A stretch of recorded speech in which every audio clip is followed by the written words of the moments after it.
Go. That's how I live my life. Just see what happens. Just see what happens. Press the button, go live, see what happens. Welcome, everybody. Good to see you.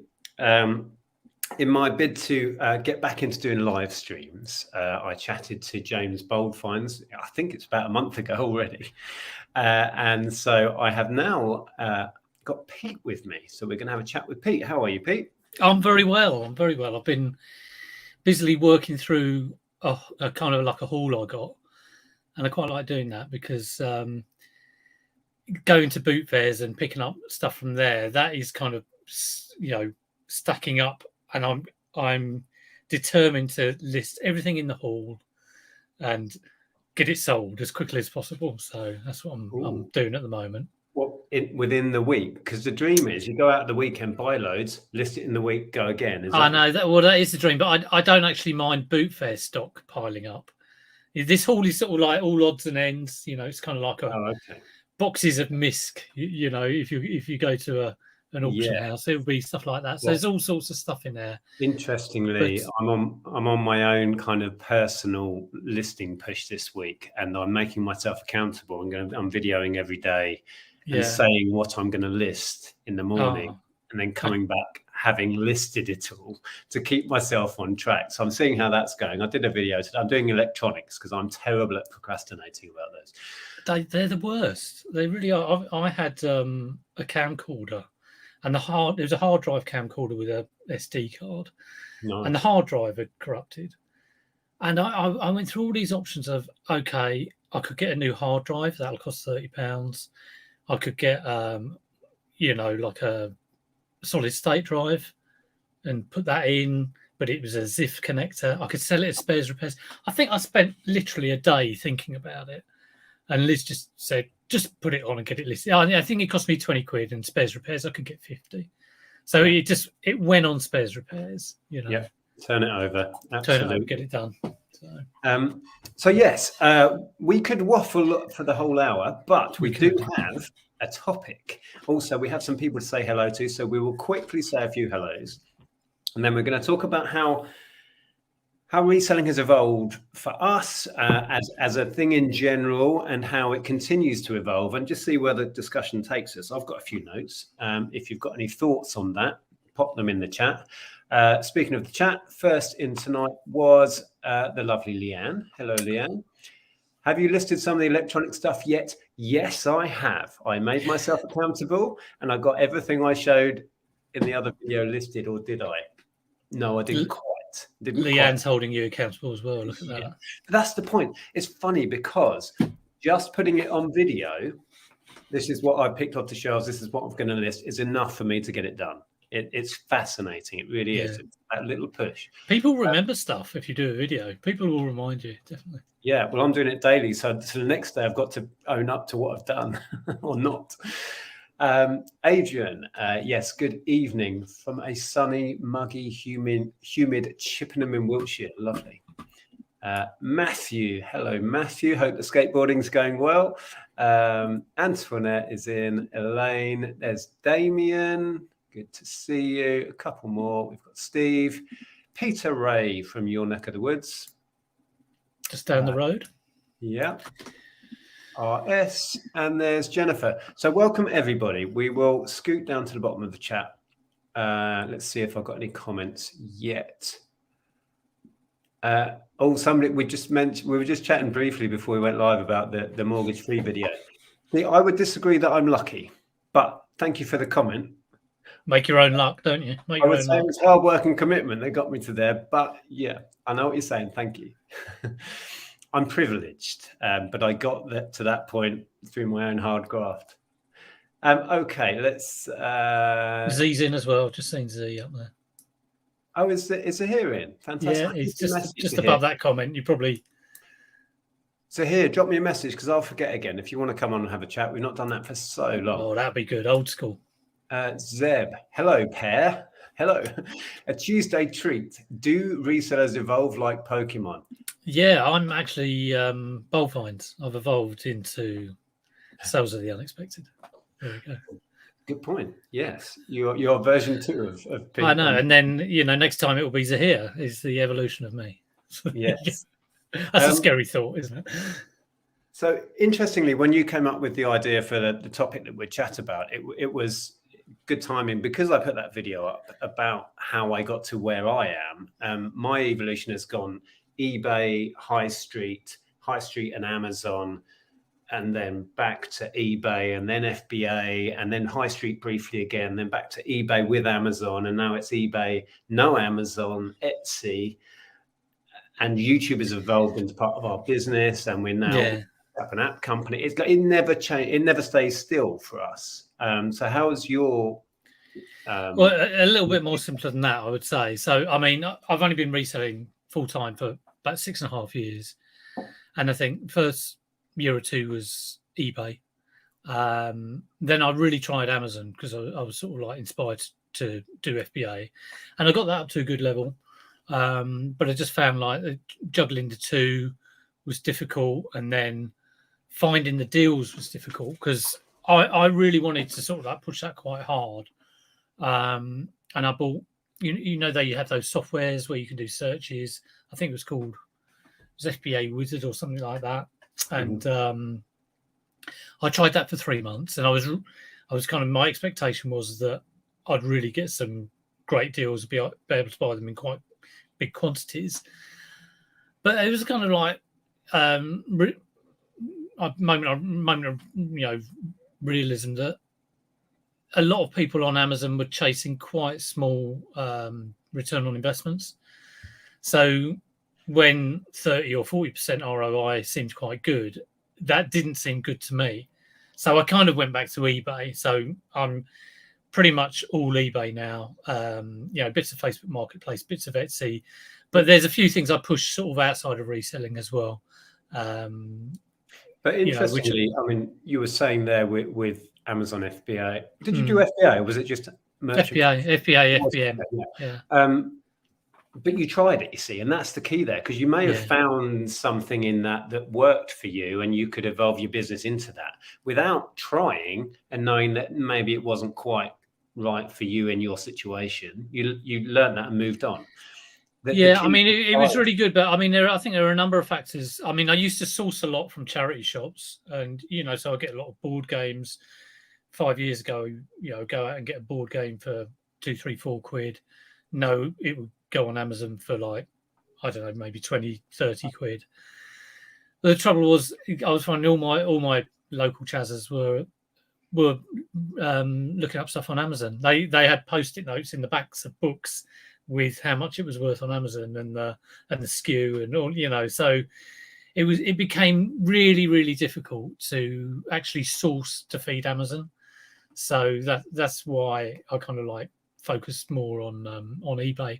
But I mean, you're right. I mean, it is all about trying these things out, definitely. Interesting you mentioned board games and Amazon. That was one area that I did really well at FBA, would be sending up, particularly at Christmas, I'd send up relatively obscure board games and price them way above what everyone else had. And at Christmas, everyone else had sell out, and yours would be sat there at 50 quid, 100 quid, whatever it was, and they'd go. And definitely. So I was saved for a few years. I was saving up stuff for Amazon Christmas when you could just ask insane money, and somebody on most things, not everything, but most would sell at these ridiculous. Yeah. I mean, I was the same. I did a lot of like board games. I did a lot of books at the time as well. But I mean, also, not only sort of in terms of platforms. I think the way I've sourced has changed because I think one of the main changes with the whole of the reselling is how many people are doing it. There's 5-6 years ago, I wouldn't say there were that many people doing it. And even like 10 years ago, not that many people would have an eBay account to do it. Now it seems almost everyone has an eBay account. And if you go to a car boot, almost everyone, would consider selling it on eBay first rather than just taking it down the car boot. So I think that's huge, really. I mean, I walk around my car boot and the amount of people who come up to me and I know are resellers, there's loads of them. Whereas 6 years ago, it might have been like maybe 2 or 3, I'm not so sure. I think 6 years ago, there were a similar amount. I think it has grown, and it's way more accessible to everybody now, and all of that. But I think what has changed is there are an awful lot more people being open about what they do and talking about it. That has exploded in the UK, certainly. Yeah, the kind of YouTube. Yeah, I mean, even going right back to when I started, and I felt like the only person in the world doing it. There were thousands of people in the UK doing it, even then. Yeah. But we were all in our own little worlds, we weren't talking to each other. We didn't really have social media. I think there's got to be more generally, though. I mean, the fact that there are people, going on YouTube and, showing the lifestyle of being a reseller and the freedom that it has. And that will encourage people to do it, because it certainly encouraged me, sure. In 2016. So definitely. I think the point I was trying to make was there's always been a lot more resellers than you imagine. Oh, yeah. But I think social media it's brought in a lot more casual people to doing it. I dare say that some of those have gone on to do it full time. It's an interesting one. It really is. I'm just going to read some of the chat. I'm missing all of these comments on what we're talking about. Let's have a look. Chelsea's in. Hello, Chelsea. Hope you're well, Alan. Good to see you. What did I see there? Z's saying hi to everyone. He's on his phone. To be a full-time reseller, you need 100% commitment. Yeah, it's very much you get out what you put in. Definitely.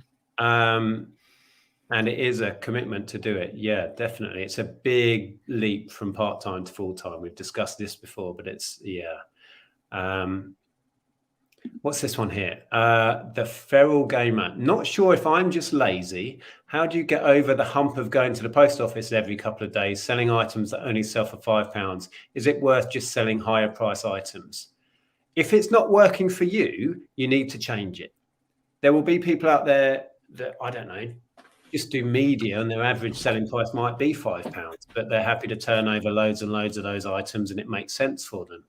That's a question for you, not really for us, I would suggest. I don't know. Yeah, I mean, people like Jack, he does gaming and he does huge quantity. And I mean, obviously the price can vary, but I imagine a lot of it will be under a tenner for gaming stuff. But with the amount, he's VAT registered, so he's turning over a good amount of turnover there. Yeah, I avoid going to the post office. I have not been to a post office for about 3 years because I use my local cost cutter, which was a genius switch because I can go there at like 1 PM. There's no one there. It's absolutely fantastic. So we've got a little post office thing. I was thinking, have they got their own postal service now? No, it's just like no one goes there. So it's always. I've got a local post office in Wallington, which is atrocious. I used to leave a bag with them, and had a bit of an arrangement, but then all of the staff changed, or something happened. Yeah. So it's always worth if you've got a local shop and they have a really quiet time, and they've got a post office counter. Check that out, definitely. Just quickly on this comment, I think with the lower value stuff, if it is media or books that you can shove in a jiffy bag, so it's taking you seconds to pack, chuck it in a mail sack and drop it off, there's not much added work there. But if you're talking ceramics or electronics that are bulky and take work, perhaps it's not worth doing the lower value stuff. But again, that's something for you to work out what works with how much time you can give to this, etc., etc. I think you need the volume, for that sort of stuff. There's no good going out sourcing, looking at DVDs. You might get the odd rare box set or whatever, but you need to buy them in bulk and cheap. And I mean, that's another thing regarding sourcing. Tommy Bernard had a good, I think it was an Insta post where he was comparing how he sourced. Tommy's in Texas, so it's slightly different. But he said what he used to do was drive around for hours, trying to find. I think shoes and trainers are his main thing, but going to Goodwill and their versions of charity shops, and he'd come back and have maybe a car boot full, and that was about it. And now, because I think he's got contacts. That's how he does it. Mm-hmm. Is no time driving, no time searching in the hope that something's there. He has like tens of thousands of dollars. I think he said it was like $70,000 worth of stock waiting to go on, and it was such a game changer for him. And I mean, I try and do more of that. Having contacts is key, I think. One thing I would say is different is I felt maybe when I started this, I could do it by just sourcing at boot fairs and charity shops, and jumble sales, things like that. I don't think I could if I had to rely solely on those. I don't think I could do it now. It'd be very, very difficult. Sourcing does take up a huge amount of your time and effort if you're just doing that. I mean, you know as well that I've always had big bulk things going on in the background. I've always had multi-quantity listings. When we had the van load of stock recently, we needed an injection of money, and I sourced a load of stuff, and we had our biggest month for a few years, and that's still paying us day in, day out now. So that's always been an element of what we do. And now you see it all on eBay rather than it goes to the Amazon warehouse and nobody knows much about it. But yeah, that's always been an element, and I kind of juggle the two really, because I love going sourcing and I love finding those gems where it's £1 into 50. But you can't get that wholesale. If you can, wow, do it and do nothing else. That'd be good. I think that's become rarer as well, though. Go into the boot fair, and I think it's as a result of more people trying to resell. I think it's definitely maybe pushed down prices, made stuff more difficult to find. So if I'm at a boot fair now, I used to, have a minimum kind of flip that I would do. Like it'd have to be at least 4 times. I'd want it probably 10, 20 times. But now if I'm looking at something and I'm paying a tenner for it, I won't turn it down if I can double my money. And I never ever used to do that because I used to think, it's just not worth it. But now I just kind of think there's a risk because there's so many people looking. I may not get anything, so I have to get everything. It's a tricky one. That is fundamentally evolving your mindset as a response to the situation you are in, and it's all part of the thing. If you stay still and continue doing what worked a year ago, you're just it's going to fail sooner or later. So it is it's a real balance, Yeah, it's a case of being able to step back from what you're doing and saying every now and again, okay, what's working, what's not. Yeah. Definitely. And it might be what's working financially. It might be what's working mentally for you. Is something driving you nuts and you're not enjoying it? Change that as well. That's a good enough reason to evolve. And that is the one thing that has remained is the enjoyment of it, because that's the whole reason I went into it. So you've got to enjoy it to do it. But people fall out of love with this. They realize it's not quite what they thought it was when they maybe watched some videos and jumped in. And that's, you've got to be able to step out and look at it and say, is this right for me? Is this working? Yeah, totally. Yeah, absolutely. I highlighted Jake's comment there. Have you, Pete, ever thought about having a cabinet somewhere? Well, I've seen other people do it. I know Lee at Retro Pursuit, he has a cabinet with, he focuses lots on toys, sort of 90s toys. And I always see them and these looks brilliant. And I kind of think, that would be quite nice. But I don't think it's for me. So I like looking at other people's, but I don't think I would ever do one. I don't think I kind of have the stock for it really, because I'm a lot of sort of electronics and stuff like that. So well, interestingly, we wanted to try that when we came up to Norfolk, and we did, and we got in with a cabinet very quickly, and then the whole place went bankrupt. Well, no, it didn't go bankrupt. Their landlord doubled the rent overnight, and they closed down. So we had a cabinet for like a month or 2, whatever it was.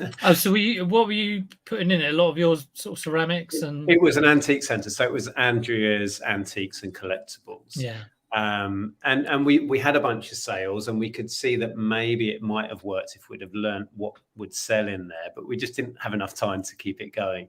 I'm not sure we'll try it again. We may do. We're so busy with other things, we don't really have the headspace right now. But never say never. Oh, Shell's it. Hello, Shelley. Good to see you. Let's see what other comments we've got.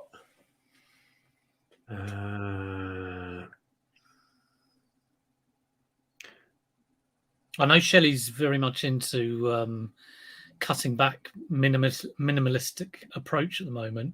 Do I really need all of these clothes or this, that, and the other? Which is, yeah. Well, I think I'm at the opposite end of the spectrum there. The downsizing thing. Yeah, funnily enough, when we moved here, we didn't really downsize in space, but we decided we're not taking stuff with us that we don't use or need. Yeah. So we got rid of carloads of stuff. Try not to fill all those sort of outbuildings you've got. Don't fill the space. Cordon it off now with tape. Do not put anything in here ever, because I've got quite a bit of space, but I've just filled it. We do as resellers and as humans in general. We fill the space we have. Crazy, right? It's crazy. Ali's in. Hi, Ali. Love hearing people's stories of how they do what they do and how they got there. Yeah, I think it is interesting. And it makes you kind of reflect on where you are, and it gives you ideas. Yeah, it's fascinating. Well, I mean, I love talking about sort of reselling, and I do it quite a lot on my live, and I love talking about, like, there's been a lot going on, kind of like in the last year, with people trying different things. You know, like the conference, and there's people doing sort of Amazon Discord groups and things like that. And people always have an opinion on it, but I just love the fact that people are trying this stuff, because, you know, why not? Why wouldn't you? If you're a reseller, it's probably part of your DNA to sort of, you know, just check it out and see if people like it, see if they don't like it, and maybe go down that route of trying it out. So I think you're right. We all have opinions on lots of things, but the old adage, don't knock it till you try it, kind of rings true, you know. I mean, anyone who's done YouTube, they've probably had thought to themselves, you know, what have I got to offer? And every time a new channel comes up, it's great, because, you know, everyone has something to offer, you know, no matter what it is, whether people are doing it part-time in a small way, or whether they want to be like a six-figure reseller. You know, you have everyone doing it, and it's so good to see that variation. So it's the whole YouTube thing when it comes to reselling is an interesting topic, and for me that's been a big part of the, if you want to talk about that, with evolution, because it was a game changer for me, being able to talk about it, being able to enthuse about this stuff that I'm passionate about with like-minded people. That was a real game changer for my mentality, I think, for my self-confidence. You're not alone. Really boosted my confidence. I felt like it validated me in some way. Not that I really needed that, but maybe I did. Maybe mentally I did. And it's been really good for me. So I'm a huge advocate of sharing your passions, whatever they are. Maybe don't talk about reselling, but talk about, I don't know, fishing or whatever. Yeah, it definitely really gives you that, I don't know, just people enjoying what you're talking about and relating to you. It sets off the old endorphins. It really does. I love it. I mean, I don't think I can really keep up with all the new channels that are going, but I do like watching the new ones, because, you know, it's such a buzz seeing sort of like someone do the video for the first time, and if, you know, they get to 100 subscribers, they're absolutely thrilled, and it's fantastic to watch. I barely watch any resellers. I've said it before, but I feel like it's a rabbit hole. If I, you know, it can be, but I mean, I'm terrible really, because I do, if I see a new one, I've just got to check it out. I don't watch all the old ones like Nick Hills. I don't watch it. No, I wouldn't bother if I were you. Yeah, it is amazing when you do look back to when there was literally a handful of UK guys, and we were like, felt quite pioneering. You know, definitely. We just started earlier. We're no better than anyone else. We don't actually know what we're doing more than anybody else. We just started talking about it. I love it now, though, because I do see I see people filming at my boot fairs, and I just kind of think, oh, are they here to get a bargain, or are they here to get content? So it's like, and I'm kind of like pretty much the same. It's like, oh, you know, do I get something good to buy, or do I get something good to film? Who knows? Yeah, I think I'm miles behind in the chat. I'll try and catch up in a bit. interesting one here. I always question how come sellers at car boots don't sell the items on eBay. I'm not sure what answer you got, but I'd say I a think lot of the them main do. one is it's too much time and effort. Yeah, if you're clearing like a house, be it you're moving or maybe it's a relative's house, they're the kind of people who want stuff gone. You do get people who sell on eBay and they've just got too much stock, and you can normally tell the difference of those two. I know a lot of people. I see the same faces, and I can probably tell within the first sort of 10 seconds what sort of seller they are, whether they're got an eBay store or, I mean, you get the people who try and get more than the eBay price and all that sort of thing who haven't got a clue. But there's still a variety of people at boot fairs. Airplane One is saying, in my experience, it has only got harder and harder to find good items over the last few years. I think it has got harder. I mean, I would agree with that. And I mean, my eBay this year, since I've been doing it, my turnover has gone up, steadily. And I think this year it's probably likely to sort of plateau as to where it was, maybe be a bit lower. But, like I say, I'm not surprised at that. Cost of living crisis, people spending less, more people doing it. But then again, it's all about finding, different ways to sort of make it work. If you stay still, you probably will be stuffed in terms of making it work. So yeah, I'm not sure I've had that same experience, but I do continually look for new niches. You've got to try and stay a little bit ahead of the curve. You do have to stay. Or specialize within niches that you used to do very well on. I do a lot of that. Like with media, I still do some of the bog standard stuff, which is hardly worth bothering with, but you have to really learn what's really worth going for or change how you sell it. Has it got hard? It's an interesting one. I don't know. I mean, our business has not struggled, so I guess that's the main barometer that you look at to say, is it still working for you? I mean, I'm thinking in terms if I was doing what I was doing 6 years ago, it wouldn't work. So, I go to a boot fair and it's not the same as it was 6 years ago. I don't even go to charity shops now to source. Yeah. So, I've had to change, because if I'd have stayed the same, I probably wouldn't be doing it.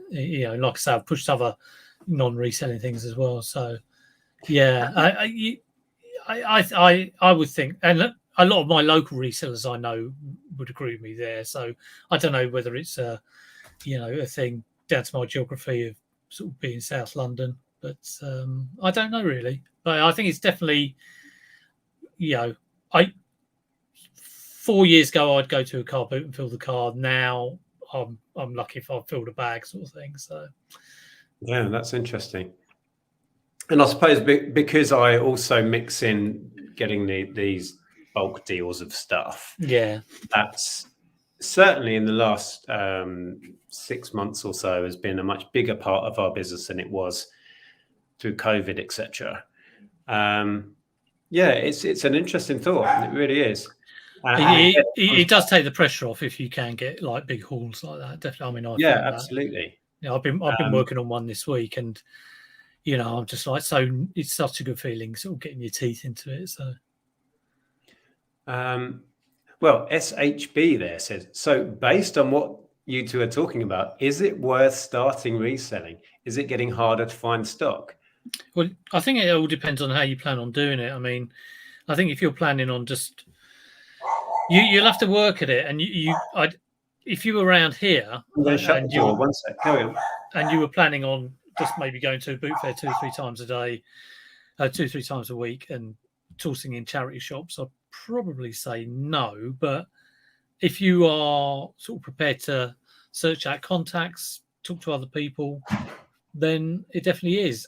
At the end of the day, it's all down to you and how much work you put in. So, I'd say it's still worth it. And I did it for freedom, really. It all depends on your reasons for doing it as well. It's a difficult one to answer. And If you look around, there are people being incredibly successful doing this still. Yeah. So it is possible. Whether it's getting harder or not, I guess the general consensus is yes, it is. But if you are creative with the way you're doing it, maybe listing on all the different platforms, maybe, cross listing everywhere, or maybe embracing the new things like I've been watching Chris doing his live auctions on what is it, Whatnot? Is it Whatnot? Yeah, Whatnot, yeah. Yeah, it is. So maybe being forward thinking, being proactive about your selling. Perhaps that's the way forward. Interestingly, going back to YouTube, and I do have a video that's probably going to be made next week about how YouTube has affected my business and how much a part of my business is and how much I earn through this and the associated things that have come through YouTube. That as an evolution of what I do has helped our business. There is no doubt. I don't pretend. So that's interesting, that incorporating social media into it, embracing all of this stuff rather than going, oh no, change is bad. Embrace the stuff and use it to your benefit. Perhaps that's the way to look at it all. I don't know. And I think that's the whole thing with people trying things, because there were certain amounts of criticisms for stuff people have tried in the last 12 months, but you could say the same about YouTube, really. But like I say, if you are a reseller, you obviously do look at the income you would get from doing YouTube, because it is your time and you are putting the effort in. And if people really want to push that, good on them, really.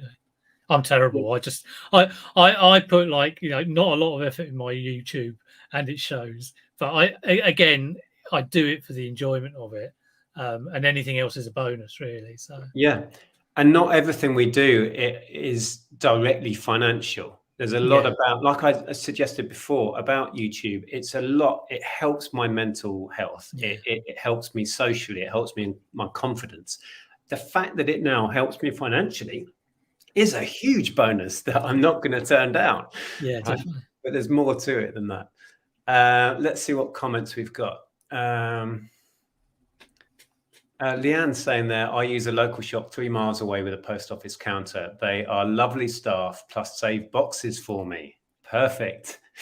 I gave the 2 regular staff £10 each as a thank you at Christmas, as they are always helpful. That's so nice. Really nice. I just did a tub of celebrations for my lot. I used to give them chocolates when I was back in Hitchin. I need to start doing that here as well. I'm getting to know the guys in the shop next door. Right, I'm way behind, I think. Right. Well, here's an interesting one. I mean, loosely, this is all about how we evolve and how we change. Saida S. Ahmed. Is it best to concentrate and sell certain things as an eBayer, or try to sell anything and everything when you start? Well, in your opinion? In my opinion, it's probably, once you get going, he's talking about when you start up. I think when you start up, I'd try a bit of everything just to try it out. But when you get going, if your goal and your focus is to make loads and loads of money, it would be more efficient to source a load of one thing, be it T-shirts or trainers or radio control car parts or records or cassettes, and just focus on that. Niching, when you sort of like listen to any high volume seller or people who want to turn over large amounts of money, the easier it is to list and pack and sell and send, the better it is. Yeah. So when you start up, I think you've got to find what you like. And that's not to say that everyone will do that anyway. I don't think I would ever want to niche, because to me, it would just seem too much like a job. I don't mind specialising in the odd thing, but I still buy everything. I buy clothes, trainers, electronics, toys, games, all sorts of things, really. All sorts of weird and wonderful things. Yeah, it's a really good question, actually. And there are definite benefits to niching, as in you become an expert in that field. and you can go for bulk deals of that thing that maybe not many other people can go for if it's high volume. Your store can also become a destination store, and you'll become known for something and you get lots of repeat custom. And I've tried being niche. We did nothing but Lego for a while. We did nothing but clothing for a while, and we could see all of those benefits. But for me, I get bored. Bored isn't the right word, but I'm always thinking about other things I can do. Restricted. You probably feel a bit restricted. Yeah, I don't like that. And I love the thrill of the hunt. So I like going out and not having a clue what I'm looking for. You know, if I'm just going out looking for video games, for example, A, I'm going to struggle to find many potentially and come home with nothing. And B, I'm going to leave loads of things on the table I know I can make money on. My brain can't do that. I find that really hard. But when you start, I think what you said, Pete, is probably wise. Do a bit of everything, find out what you love. You might love selling trainers and hate selling everything else. There's your answer. Do that. Yeah. Right? Yeah, just experiment maybe when you start up. It's funny when I think back to sort of like when I started, you kind of have all these ideas of how it's going to be and how much you're going to make and, you know, how much free time you're going to have. And it doesn't turn out like that at all. You know, it's you will have moments where you question what you're doing, and but that's all part of the experience. Yeah. And always remember, nobody ever said it was easy. And if they did, they lied. Yeah, it's not easy. A reseller's blueprint. I think part-time reselling has evolved. I am part-time and it's really hard work around a full-time job and a family, but I love it. There you go. Well, that's the love, you know, that's the important thing. And you go on to say it's a massive transition between this with the safety net of a full-time income or being a full-time reseller and the gamble of sales to pay the bills. Yeah, it is. And also it changes it mentally, because when it's a part-time thing and you know your bills are covered by your day job and the reselling is still kind of a fun hobby, you might be taking it really seriously, but there isn't the pressure. When you suddenly switch, there's a lot of pressure on your shoulders.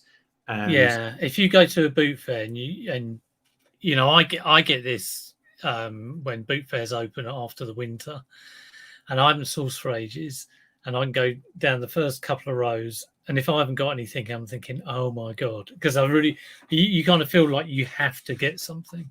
So it is a pressure. There is a pressure there. Yeah, definitely. There's a birthday girl in the house. Happy birthday, Lainey. Yeah, sadly, my card didn't arrive on time, but you'll get it tomorrow, we're hoping. Let's see what other... everyone's saying happy birthday. Fantastic. That's probably another video to talk about promoting. We'll just quickly touch on it. I still do promote. Do you promote at all? No, I don't. I used to. I did one. I tried two. Old stock. I did up to 5 max, and then I was doing suggested. What I do now, which I quite like doing, and I was being told to do this for ages. I put it on, and I put it on everything on an 8% coupon, and that kind of counters my natural ability to price things too high. I kind of have this like ingrained thing that I always price it too high. So having the 8% coupon is good, and I send out offers for 10. So 10% offers go out, and I've found that really, really good. An 8% coupon. I would say that in the past we've dabbled with running a sale, which you can do through eBay. Yeah. These days, rather than having a sale and maybe knocking 20% off something, I'd 20% promote it. Oh, right. Because it's the net result is the same, pretty much. Yeah, right? I just think the customers are buying it for more though. So, but if it works, it works. You know. Yeah, I've dabbled with that, and that seemed to work, but it's so hard to know, really. I used to do sales. In the main, I think the main thing is to list regularly and review your active stuff regularly.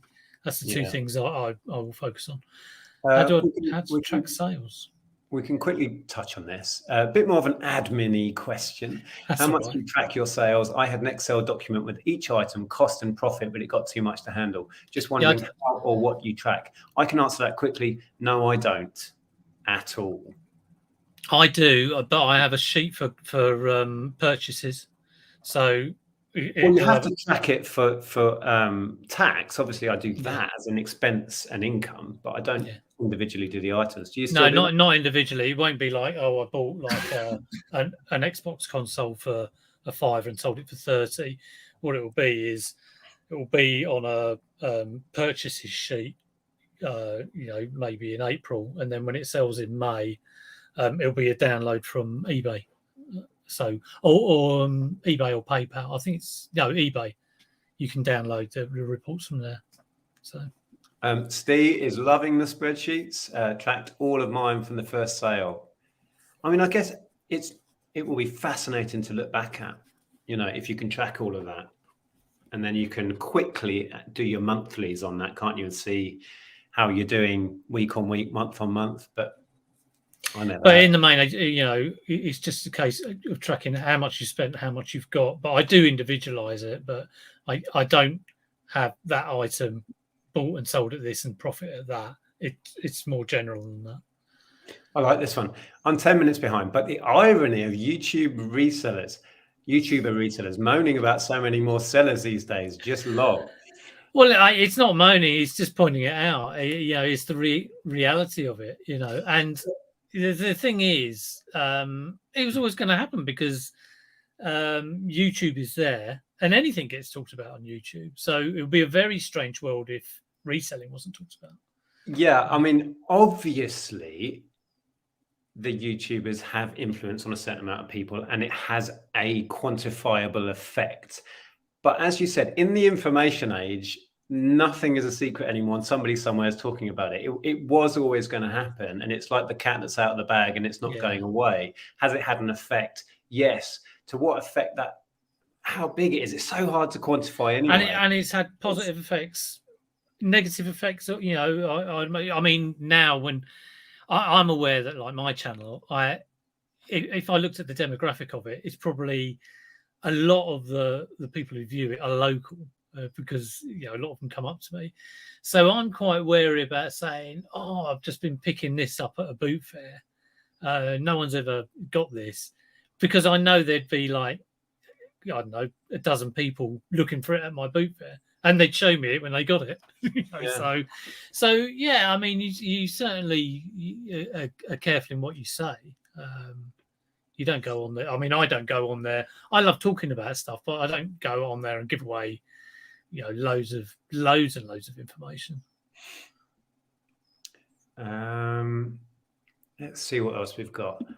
Civic Eagle, welcome. What are your thoughts on introducing reselling to young people ages 16 plus? Many thanks.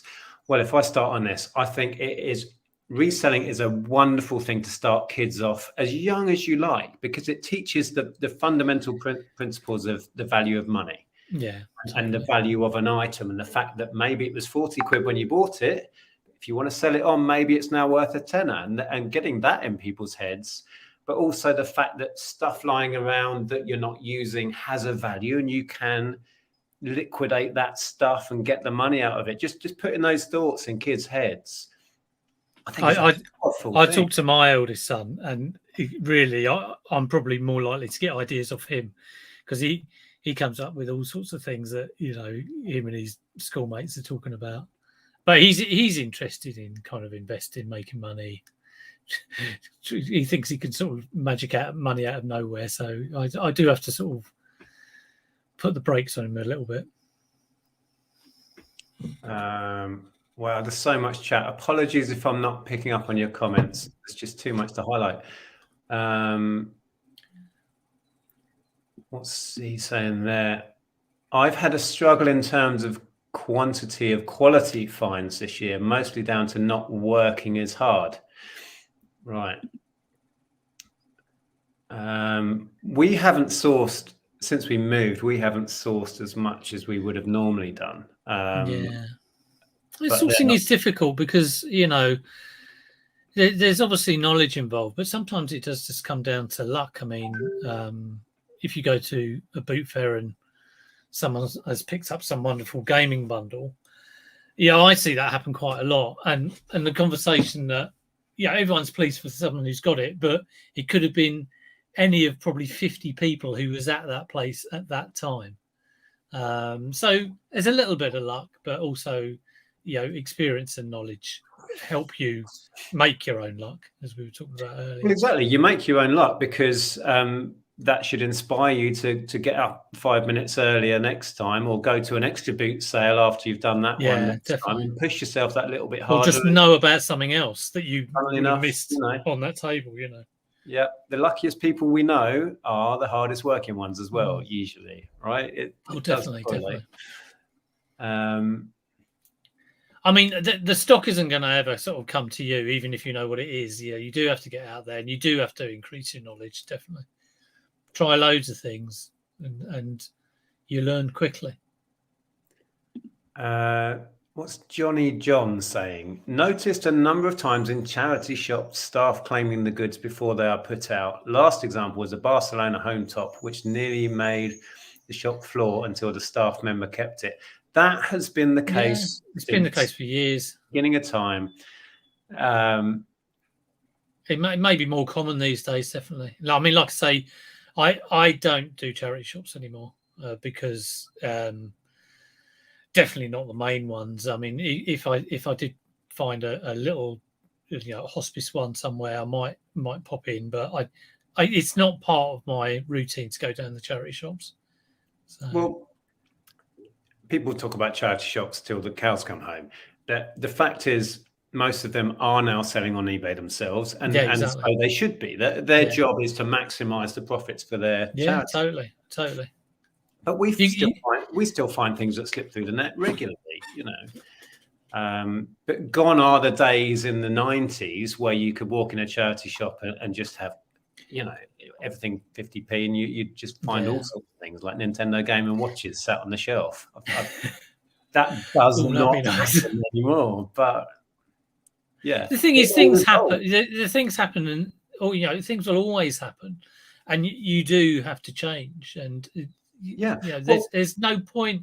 I mean, I wish I could source in charity shops, but I can't. So you just find an alternative. It's not going to change. It's not going to go back to how it was. So, well, we're sat here talking about, have we evolved as resellers? Have our businesses evolved? Charities have evolved into the 21st century, funnily enough. I remember in the early days of when I was doing YouTube, I was getting blamed for charity shop prices. It's like, come on.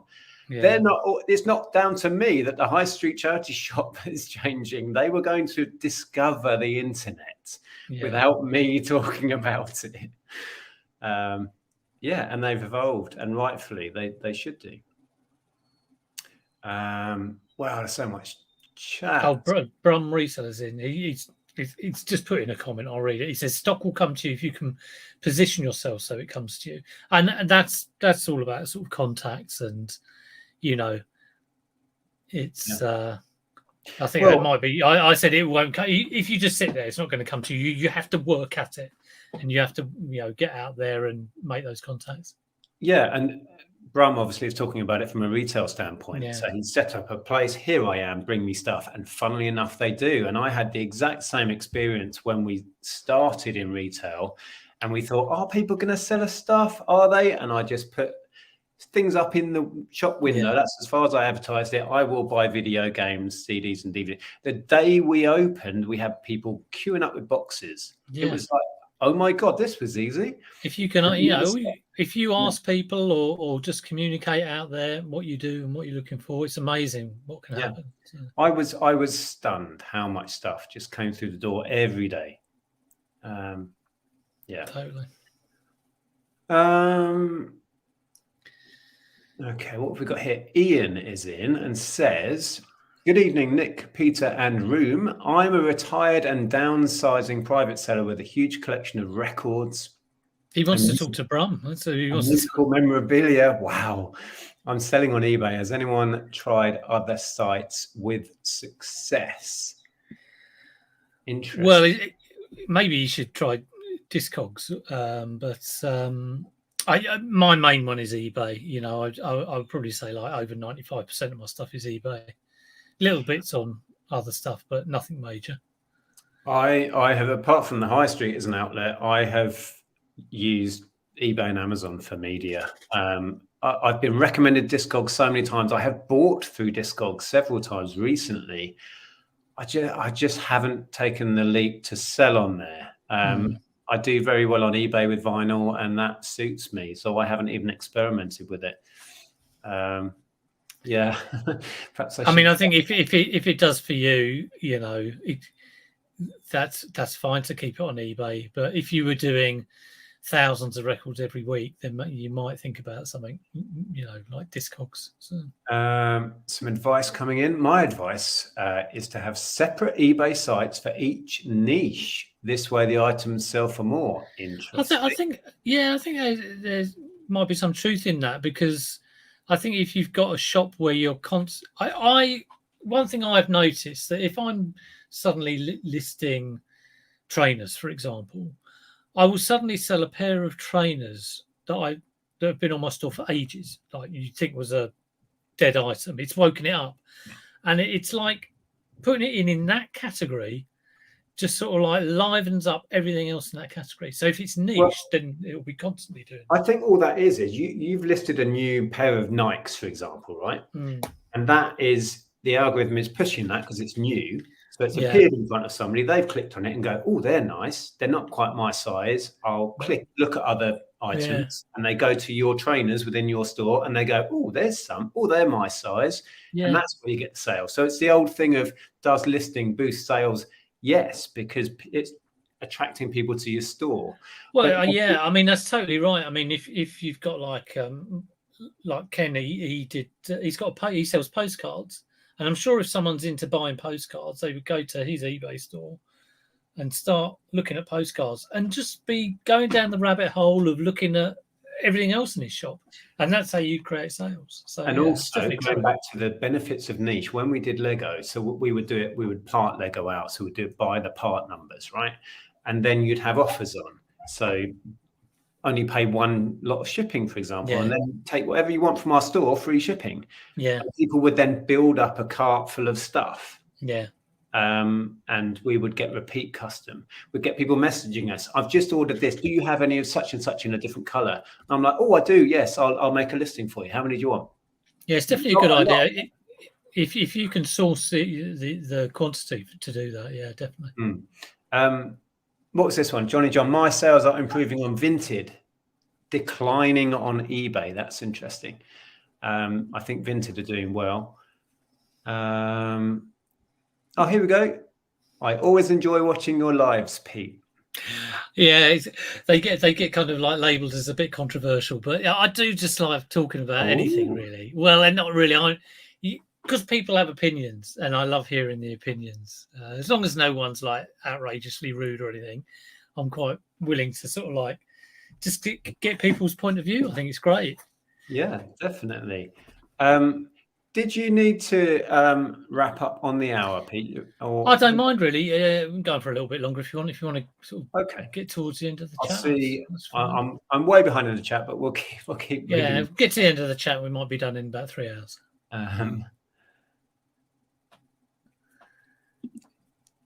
Talking about YouTube changing your life, reselling YouTube has changed my life, and I don't even have a channel. Those in the know. I mean, I think the YouTube thing is kind of incredible how that has taken off. And, there's lots of stories like Ali's. Yeah, it's amazing. Kath E says, me too, Ali. A couple of years ago, I never left the house.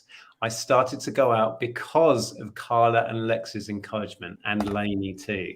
These are the influences we have on people. And most of the time we don't know. No. You don't get that feedback. I mean, I'm lucky enough that I get messages from people who say, you know, reselling. I started reselling because I saw a random video of yours, and that's paid for, you know, a holiday, or it's got me out of debt and this and that. And people take the time to message me occasionally, and I hear that feedback. But it's mad the influence we can have just from sharing. Niche selling gets boring. One of the downsides, possibly. Yeah, like I said earlier, I don't niche because it would just seem a little bit much like a job. But I can see why people do it, definitely. Oh, there's Ali explaining what you were alluding to there. It's a magical community and I love it. Only met Richard because of it. And it's so friendly. Never known a bunch of people like it. Awesome. Let's see what I noted things down while I was working today about evolving. I think we've covered most of it. Evolving how we list, what we list, where we list it, and how we source stock. I think we've touched on most of those. A big thing that has changed for me actually is my listing process. I basically, while I'm doing my research now, I'll have an item in front of me and I'll be looking it up. I find that a fun part. Ooh, what have I got? How much is it worth? Whilst I'm in there and I find a listing that is exactly my item or a similar one, I'll just click sell similar. And that's a lot of the work done. Yeah. In my head now, I've started that. That's going to happen. I've got a draft. Just from one click of a button, then I will tweak the title. Then I will go through the item specifics, change ones that don't relate or I want to do differently. And I'm pretty much there then. Yeah, I mean, I'm the same. My listing, you know, I kind of split between drafting and I will draft and research loads and loads of items. And then I will spend, you know, maybe 2 or 3 hours a day photographing stuff. And that's, I try and photograph in natural light. So, you know, it's obviously more important because I have got lights, but they're those big umbrella lights. So they're always a bit of a pain to get out. So, you know, I like to have certain time of the day where I'm photographing. So trying to sort of have concentrated times for doing things is something. Well, I've pretty much always done that, but it has got better, definitely. As I mean, I've been doing like the list 5 live thing, and that's just a case of like getting up. The reason for that was getting up in the morning and I always think it's important to list every day. So just to get like 5 on is something, you know, just that decision has probably done wonders for your business. Yeah, well, yeah. Imagine. I've always been terrible at time management, and I still fight against me imposing things on myself. Yeah. Yeah, it's a fascinating one, and procrastination is a problem still every day. Yeah, we'll talk about that later. Yes, exactly. What was I going to click on? I was going to click on something here. Fluffy Muffin had a question for us. Do you ever think about becoming an employee again? Have you ever considered taking on staff? Oh, there you go. You can answer those. Become an employee again, probably a couple of times very briefly. Like I say, when you get into reselling, you will have doubts. You will have like, oh Christ, what have I done? You will have those moments because, you know, you're not an expert when you start it. You learn quickly, and sometimes it can, you know, getting used to things like your income going up and down can be difficult to sort of get used to. But they've only been brief, and what I've tended to do is just like double down and working harder at the reselling. I haven't considered taking on staff, and I don't think I will because I don't think I would want to get that big. I want to keep under VAT, and I think it would only be a consideration if your turnover is over the VAT threshold. Okay. So. Have I ever thought about becoming an employee again? I mean, the thought has been there, and that thought encourages me to carry on doing what I'm doing. Yeah. Because I remember how difficult I found it to be an employee. I struggled with that. So the freedom and all the benefits that I get from this, if I ever have moments of doubt, thinking about being an employee is enough to make me go, I've got it pretty good, right? Have you ever considered taking on staff? We did have staff, but when we were doing retail, I've never had staff when we've been working from home or from units, just reselling online. But yeah, we had staff when we had the gaming shop And it was very stressful actually having staff. We had some staff that were family members, and they were a pleasure to work with. If you're watching, hi. But yeah, we had problems with staff stealing from us, and it was very stressful. And yeah, we had some bad luck with staff, shall I say. Right, let's take a couple more comments, and then we will think about slowly wrapping up. Let's see what we've got.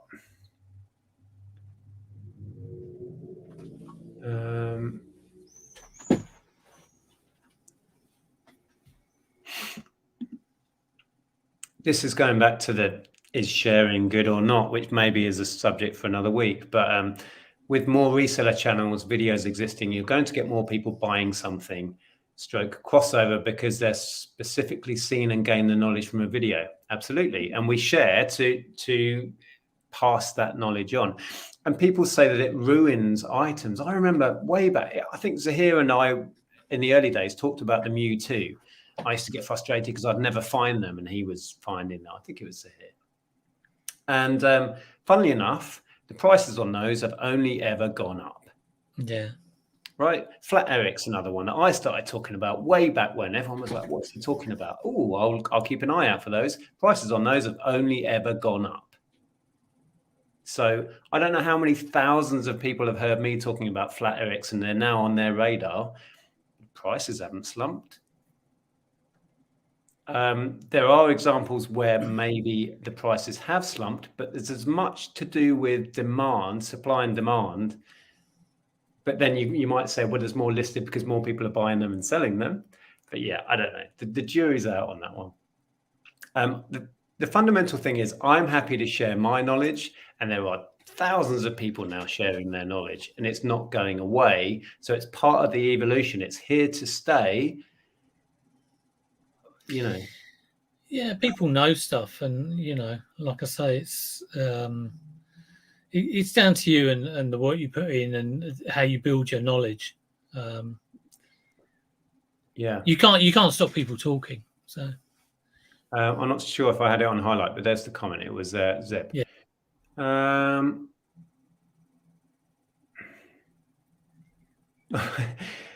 Steve is saying there, I can't take my kids to the car boot because a couple of times my daughter has said within ear, how much will you get for that? Yeah. How much is that going on eBay for? Yeah. Oh, there's Brum. Hello, mate. Okay. Right. Wow, there is so much chat. Again, apologies if I've not highlighted and read out your comments. We would be here all night. Wow. I think everybody changes, and I mean, one of the major things is now everybody communicates how things have changed through YouTube, or be it on Instagram, WhatsApp, whatever, and that's been the huge evolution in reselling, is that just more people are talking, which is a great thing. Yeah. Hi Tara, good to see you. Our favourite charity shop loves us coming in because they know we'll spend anywhere from £40 to £100 depending on what they've got in. Brings their income up and turns over stock. Yeah. And again, I mean, if you can go to your local charity shop and build up a rapport with them and talk to them and get them as a contact, that's great. I mean, I know a lot of resellers do that. There's been a few comments about the to share or not to share. That's maybe a debate for another day. Jack says, we are in the information age. This is kind of my take on it. All the people complaining about YouTubers are the old guard who don't evolve with the times and fall behind. Yeah, it's true. I mean, it's I mean, I love coming on and talking about it, but there are like maybe a small amount of things that I just won't talk about because I don't want to share them. But reselling like techniques, how to do it, certain things I buy, more than happy to share them because other people share them as well. Absolutely. I've got a flat, Eric. I'm keeping him. I picked up one about 3 years ago. It was like tick it off the Bolo list. Yeah, I've had a couple of the big ones, and I've had the sticky hand one a couple of times. The one that you would stick to the window. I think the bigger one doesn't have the sticky hand, the little suckers. Brum's saying it's the TikTokers who are to blame. It's not the YouTubers, it's the TikTokers. Definitely. Is that right? Them. Is that what it is? Yeah, I've not branched out into that yet, but maybe one day. No, I've not done that. Oh, Cliff's in. Hello, Cliff. Good to see you. Information is only knowledge. You still have to go out and find the stuff. This is it. You know, I know like a box screen N64 would be a great pickup, but finding one, you know, another story. Yeah. Okay. Well, we could talk on this subject for a very long time. I'm sure our paths will cross again, Pete, and we'll have another chat. Yeah, thanks for having me on. It's been brilliant. Like I say, I love chatting about all this sort of stuff. Yeah, it is a pleasure to chat with you.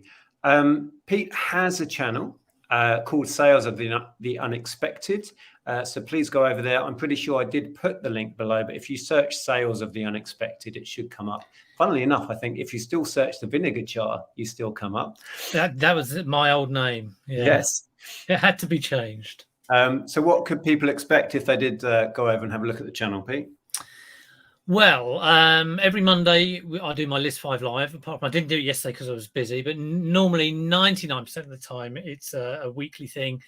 And that is I get 5 things listed on eBay, but I also chat about what is currently going on in the reselling world, be it, you know, how people are doing, or be it some crazy new thing that someone's trying. And lately I've just been doing a lot of filming around, because I'm sourcing at the moment, just been doing a lot of the filming around boot fairs. And people seem to really, really like that. I was quite amazed at that. They like actually going around and with me. So been doing quite a bit of that. Old videos, I used to do a listing league, and I may well start that up again, where it's, I always had to say, it's not a competitive thing. It's just a sort of encouragement thing. But yeah, it's just sort of normally 1 or 2 videos every week. And there's quite a bit of stuff on there. You were breaking up then a little bit. Please go and sub to Pete if you're not already. Say hi when you get there. I'll just quickly before we go, I've noticed a lot of people doing incredibly well with their boot sale, like GoPro videos and stuff. The irony of that is I've lost my GoPro and I can't film those style of videos right now. I'm going to buy another one, but I feel like as soon as I order one, it will turn up. Oh yeah, definitely. Well, if it does turn up, I'll buy it off you, because I'll probably need an upgrade. Right. But it is funny though, because I always think that the most interesting bit is when you go through the haul, but people actually like the going around the boot fair, and you know. Yeah, because you're on the hunt and people are looking at the stuff on the table. People are looking at the stuff. So and when I do them, people love saying, "Nick, you missed a such and such at 3 minutes 26," and it's like, "Oh, thanks. Okay."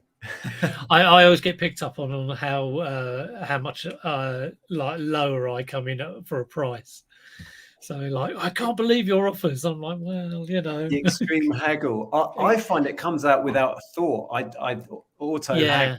And I don't spend a lot of time haggling. So I will ask maybe twice, but it just, you know, I think the last one, a woman was selling a pair of kids DMs for £10, and I said £5. And it got picked up on in the comments, but it was a good chat, you know, a good, I replied back, and it was all a bit of good fun, saying, you know, well, I could probably only sell them for 15, so why would I pay 10? But I love reading that when people pick me up on stuff, and you know, because you question yourself and you kind of think, was I a little bit there? But it's all good fun. Okay, right, we're going to wrap up. Thank you, everyone, for joining us. Thank you for your questions and comments. If you pop them in, pop over to Pete's channel and say hi. We will do another one of these chats again soon. I did say to Derek that I'd get him on, because we were doing like a 3-way chat for a while, and that kind of fizzled out. But I'm going to get Derek on, see how he's doing, hopefully soon, and other resellers in the future. I will continue to try and do daily content this week to keep myself accountable for listing all of these electronics and other stuff. So should be a video out tomorrow. Thanks for joining us. Thank you, Peter, for being here. Thanks, and we'll see you all soon. Take care, everyone. Right, find the big red button.